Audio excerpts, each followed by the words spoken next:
How was that intro, David S? Yes, that was neat, gosh. Pretty neat. Pretty neat. Hi, I'm David S. And we're the Department of Noise. Now, we only currently have 3 members, and I'm gonna have my other 2 members introduce themselves. Hi, I'm Error. Hi, I'm Gosh. What's up, dudes and dudettes? I guess we can all agree the intro was pretty rad, huh? Right now that we're all done introducing ourselves, now let's read the question that we got earlier. It's from someone called Mail Call, and the question is, what exactly is taxonomy? And I think, good question. But first, we must ask ourselves, what is classification? It was a warm summer evening in ancient Greece. Nah, that'll maybe be too long of a story, and the time of everyone here are very limited, including mine. So I'm gonna head to my studio to give a much shorter answer. Catch you there. Hi, David S. again. What you see on the screen now is a presentation I made just for you. And hopefully at the end, everything will click together and everything will make sense to you. Now, let's just jump into it, as Philip DeFranco says. Alright, what is classification? Classification is the arrangement of organisms and orderly groups based on their similarities. Classification can also be referred to as taxonomy. Scientists that identify and name organisms are taxonomists. How much has been discovered? Take a wild guess on how much has been discovered. I'll wait. Alright, any guess? Well, you're ready for me to reveal the answer. There are only 13 billion known organisms. This is only 5% of all organisms that ever lived. Now, this must bring some inspiration to all you incoming taxonomists out there. Huh? Let's move on. Alright, taxonomists to mention. Aristotle.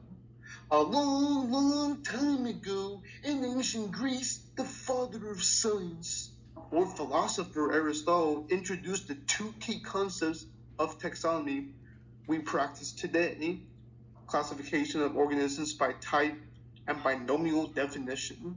Some of his groups are still used today, like the vertebrates and invertebrates, which he called animals with blood and without blood. Next up, John Ray. John Ray was a leading 17th century English naturalist and botanist who contributed significantly to progress in taxonomy. His enduring legacy to botany was the establishment of species as the ultimate unit of taxonomy. He was also the first one to use Latin for naming. And now, lastly, Carolus Lonnie, the father of taxonomy, classified organisms by their structure and developed the naming system still used today, known as the binomial nomenclature. Hope I'm saying that right. 2-word name system, genus and species. Hierarchy, taxonomic groups. As you can see here, listed from broadest to most specific. There's at the most broadest, you got domain, then following kingdom, phylum, class, order, family, genus, most specific, species. And as you can see here in the bottom, I include a fun way to remember this. Young King Philip came over for gooseberry soup. Definitely something I will never forget. And maybe none of you out there either. There's a lot of fun to say. Alright, more information on taxonomic groups. I thought maybe you guys want to hear more. Maybe make this last a little longer. Domains, broadest, most inclusive taxon. Kingdom, Archaebacteria, probably the first cells to evolve and live in harsh environments. And new bacteria, some may cause disease, are found in any habitat except harsh ones, and are important decomposers for environment, and are commonly important in making cottage cheese, yogurt, buttermilk, etc. Most general contain a number of similar species.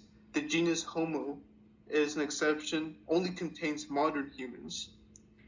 What classification is based off on evolutionary relationships. Here we got a cladiogram. A cladiogram is a diagram showing how organisms are related based on shared derived characteristics such as feathers, hair, or scales. And I include a picture here on the slide for you to see.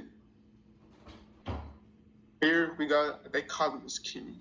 Dichotomous keys are used to identify organisms. Characteristics are given in pairs, and you read both characteristics and either go to another set of characteristics or identify the organism.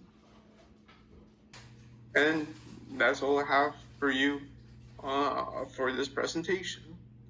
Hopefully everything makes sense. Alright, now that we're all done, now tell me, how do you think I did?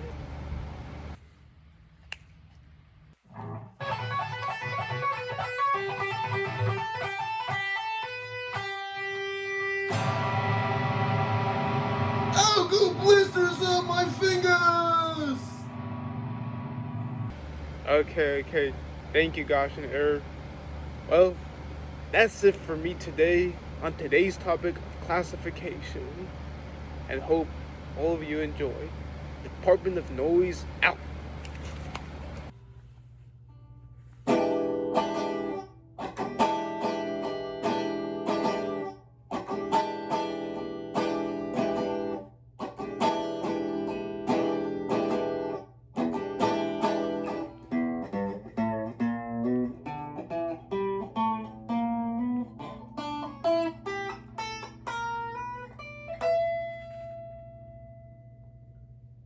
What?